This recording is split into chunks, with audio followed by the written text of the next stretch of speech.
தேவன் நம்மை பார்த்து சொல்கிறார், பயப்படாதே, நான் உனக்கு கேடகமும் நான் உனக்கு பலனுமாய் இருக்கிறேன் அப்படின்னு தேவன் என்ன செய்யறார், நம்மளை பார்த்து சொல்கிறார். அதனால நம்ம என்ன செய்ய தேவை, பயப்பட தேவையில்லை.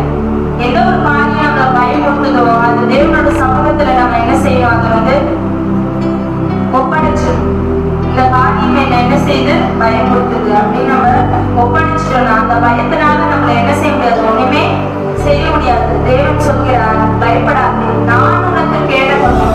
உறுதியான ஒரு வாக்குத்தத்தத்தை தேவன் என்ன செய்யறார், நமக்கு கொடுக்கிறார். நான் உனக்கு கேடகமும் பலனுமாய் இருக்கிறேன். அப்படி இருக்கும்போது நீயா பயப்படுற அப்படின்னு சொல்லி தேவன் நம்மை பார்த்து என்ன செய்யறாரு, கேட்கிறார்.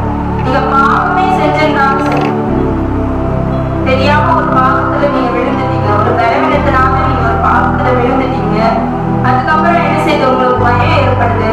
இருந்தாலும் தேவன் உங்கள் மீது எப்படி இருக்கிறாரு, அன்பாகவும் கரிசனையாகவும் இருக்கிறார். மீண்டும் உங்களை என்ன செய்யறார், அவரிடமாக சேர்த்துக் கொள்கிறார். அப்போ தேவன் நம்மை பார்த்து சொல்கிறார், நீ பயப்படாதே, நான் உனக்கு கேடகமும் உனக்கு